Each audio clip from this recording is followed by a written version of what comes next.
والصلاة والسلام على سيدنا محمد وعلى آله وأصحابه أجمعين.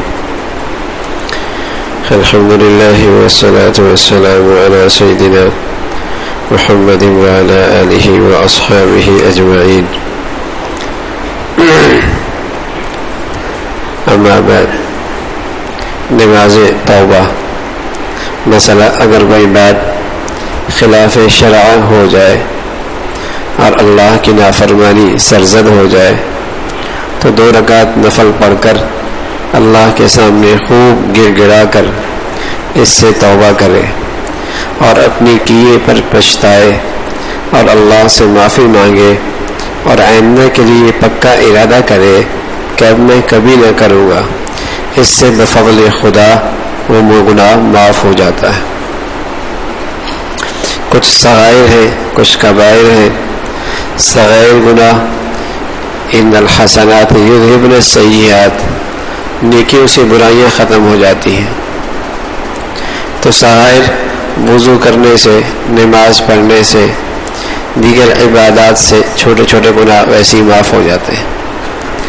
لیکن کبیرہ گناہ جن پر قرآن حدیث میں جن پر کوئی وعید آئی ہے اور ڈانٹ پلائی گئی ہے، تو ایسے کبیرہ گناہوں کے لیے توبہ شرط ہے. اور توبہ ایک تو یہ ہے کہ آدمی بیٹھے بیٹھے اللہ کے سامنے ندامت کے ساتھ، شرمندگی کے ساتھ اپنے کی پر پچھتائے اور آئندہ نہ کرنے کا عزم کرے، ایک صورت ہے. اور دوسری بہتر صورت یہ ہے کہ آدمی اس کا اہتمام کرے، غسل کر لے، کپڑے پہن لے، وضو کا اہتمام ہو اور پورے اہتمام سے 2 رکعت نفل توبہ کے ادا کرے. اور اس کے پڑھنے کا انداز تو عام نوافل کی طرح ہے، لیکن پھر اس کے بعد خوب گڑ گڑا کر اپنے اللہ سے معافی مانگے. اس کی برکت سے بڑا سا بڑا گناہ بھی اللہ رب العزت اپنے فضل سے معاف فرما دیتے ہیں، بڑے سے بڑا گناہ بھی. اور رسول اللہ صلی اللہ علیہ وسلم فرمایا کرتے تھے، التائب من الذنب کمن لا ذنب لہ، توبہ کرنے والا ایسا ہے جیسے اس نے گناہ کیا ہی نہیں. اور بعض خوش نصیب ایسے ہوتے ہیں جن کی توبہ اتنی بڑھیا ہوتی ہے کہ اللہ اس کے گناہوں کے بدلے میں اتنی اسے نیکی عطا فرما دیتے ہیں. یبدل اللہ سیئاتہم حسنات، یبدل تبدیل، اللہ اس کی برائیوں کو نیکیوں سے بدل دیتا ہے. ایسی شاندار توبہ کرتا ہے. ہاں، اپنے گناہوں پر ندامت ضرور ہو، کسی گناہ گار کو گناہ کی وجہ سے حقیر نہ سمجھا جائے، اس کے گناہ سے نفرت ضرور ہو، لیکن اس گناہ کی وجہ سے اسے حقیر نہ سمجھا جائے. پتہ نہیں تنہائی میں کس وقت توبہ کر لے اور اس کی یہ برائیاں اس کے حق میں نیکیوں میں بدل جائے. کیا پتہ کون کس وقت کیسی توبہ کرتا ہے اور دل میں کیسے اللہ کے سامنے پچھتاتا ہے، کیا پتہ. تو اس لیے کسی کو گناہ کی وجہ سے حقیر تو نہ جانا جائے. ہاں، اپنے گناہ پر ضرور نظر ہو اور اس پر توبہ کا اہتمام ہو. اگر کوئی بات شریعت کے خلاف سرزد ہو جائے تو 2 رکعت نفل پڑھ کر اللہ کے سامنے خوب گر گڑا کر اس سے توبہ کرے اور اپنے کیے پر پچھتائے اور اللہ سے معافی مانگے اور آئندہ کے لیے پکا ارادہ کرے کہ اب میں نہ کروں گا. اس سے بفضل خدا وہ گناہ معاف ہو جاتا ہے. میں نے عرض کیا کتنا ہی بڑا گناہ کیوں نہ ہو، بلکہ کتنے ہی زیادہ گناہ کیوں نہ ہو، اللہ رب العزت اس سچی توبہ کی برکت سے وہ سارے معاف فرما دیتا ہے. کہ شخص 50 سال کی عمر میں ایسی سچی توبہ کرتا ہے تو گویا کہ اس کے سارے نام اعمال صاف ہو گئے، اب نئے سرے سے اس کی زندگی لکھی جا رہی ہے. سبحان اللہ.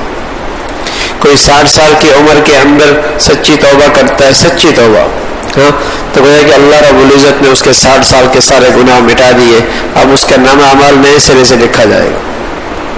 کیا اللہ کی رحمت کا معاملہ ہے، اور کیسے اللہ رب العزت اپنے بندوں پہ خاص رحمت اور شفقت کا معاملہ بہانہ ڈھونڈتا ہے. اللہ معاف کرنے کے بہانے ڈھونڈتا ہے.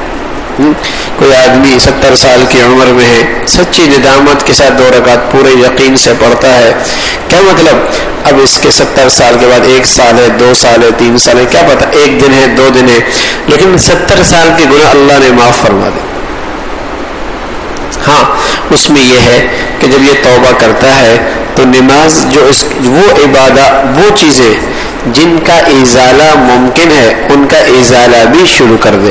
مثلا کسی کی زمین لی ہو اسے واپس کر دے، کسی کا کچھ حق لیا ہوا اسے واپس کر دے، بہنوں کو وراثت دینی ہے اسے واپس کر دے، اور نمازیں قضا رہ گئی انہیں کرنا شروع کر دے، زکوٰۃ دینے میں کمیاں کوتاہیاں ہوئی ان کو شروع کرنے کا، ان کو دینے کا اہتمام شروع کر دے، حج نہیں کیا اس کی فکر کرنا شروع کر دے، جن گناہوں کا ازالہ ممکن ہے ان کا ازالہ کر دے، مخلوق خدا کے حقوق ادا کر دے، تو اس کی برکت سے ان 2 رکعت نفل پڑھنے سے 80 سال کے، 90 سال کے، حتیٰ کہ 100 سال کے زندگی بھر کے گناہ اللہ معاف فرما دے، اللہ معاف فرما دے۔ تو ایسے اللہ کریم کی طرف سے رحمت کا معاملہ ہے۔ فرمایا 2 رکعت نفل پڑھنے سے ایسا ہوتا ہے۔ نماز حاجت، جب کوئی حاجت اور ضرورت پیش آئے تو اللہ کے نبی صلی اللہ علیہ وسلم کا یہ درس عمل ہے کہ اچھی طرح وضو کر کے 2 رکعت نماز پڑھے، بہتر ہے عشاء کی نماز کے بعد پڑھے، ورنہ مکروہ وقت کو چھوڑ کر کسی بھی وقت پڑھ لے، پھر اللہ کی تعریف کرے، نبی علیہ الصلوۃ والسلام پہ درود پڑھے اور پھر یہ دعا پڑھے۔ 2 رکعت حاجت، ہر آدمی ضرورت مند ہے اور حاجت رکھتا ہے، کتنے مسائل زندگی میں، تو اللہ کے نبی صلی اللہ علیہ وسلم نے اس کا ایک نسخہ دیا ہے، وہ کیا؟ 2 رکعت حاجت کا اہتمام کرے۔ بسا اوقات میرے عزیزو حاجت کی نماز پڑھتے پڑھتے 20 رکعتیں پڑھنی پڑتی، 50 رکعتیں نمازیں پڑھنی پڑتی، یقین کمزور ہے نا؟ لیکن جب وہ کام نماز حاجت کے ذریعے اپنے اللہ سے کرا لے، پھر ایک وقت آتا ہے وہ 20 کی ضرورت نہیں پڑتی، 2 پر بھی 10 پر بھی کام بن جاتا، پھر انشاءاللہ یقین اتنا پختہ ہو جاتا ہے کہ 2 رکعت ہی سے بات بن جاتی ہے، 2 رکعت ہی سے بات بن جاتی ہے۔ تو جس قدر وہ یقین، پہلے پتہ نہیں ہوتا بھی ہے یا نہیں ہوتا نا، لیکن جب یہ طے کر لیے کہ اپنے اللہ سے یہ حاجت پوری کرانی ہے، بار بار رکعت پڑھ رہا، بار بار پڑھ رہا، بار بار پڑھ رہا، اب جب کام ہو گیا تو اس کا یقین بڑھ گیا، اچھا اللہ بھی کرتا ہے، حاجت سے بھی ہوتا ہے، اب یہ پھر پڑھتا ہے، اب اسے تھوڑے پڑھنے پڑیں گے، اور ایک وقت آئے گا اس کا یقین ایسا مضبوط ہوگا کہ 2 رکعت سے ہی انشاءاللہ بات بنے گی۔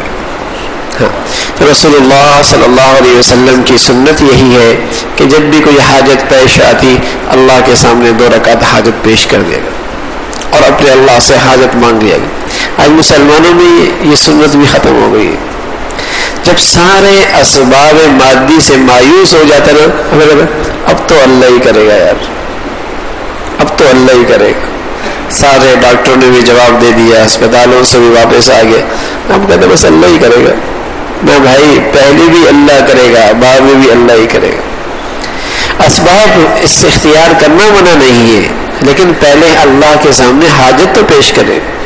ہاں، اسی گولی کے اندر اللہ شفا بھی لا سکتا ہے، ضائع بھی ہو سکتی ہے، ہاں، اسی ڈاکٹر کا فہم اللہ سلامت بھی کر سکتا ہے، وہ غلط فیصلہ بھی کر سکتا ہے۔ تو اللہ کے سامنے آدمی حاجت پیش کرے، اللہ کے سامنے، اس کی بڑی برکت ہے۔ اللہ ہم سب کو اس کی توفیق نصیب فرما دے۔ اللہ کے نبی صلی اللہ علیہ وسلم یہ چیزیں، نماز استخارہ، نماز حاجت، حضرات صحابہ رضوان اللہ اجمعین کو اہتمام سے سکھایا کرتے تھے۔ نماز استخارہ، نماز حاجت، اللہ کے نبی اپنے صحابہ کو سکھایا کرتے تھے کہ ہر وقت اس بندے کا اپنے اللہ سے ایک تعلق رہے۔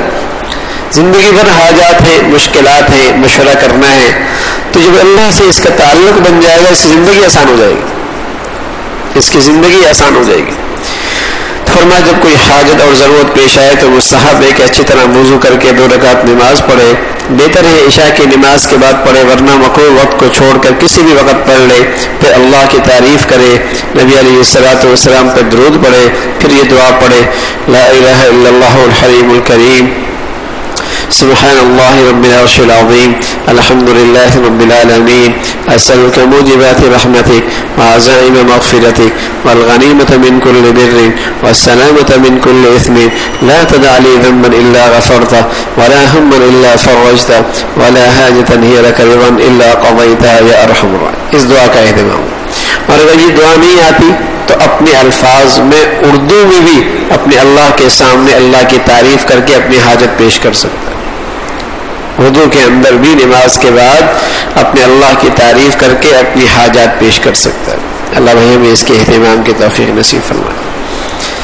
الحمدللہ رب العالمین والصلاة والسلام على سيدنا محمد وعلى آله وأصحابه أجمعين. اللهم لك الحمد كله ولك الشكر كله. اللهم لك الحمد كله ولك الشكر كله. نستغفر الله نستغفر الله نستغفر الله. سبحان ربك رب العزة عما يصفون وسلام على المرسلين والحمد لله.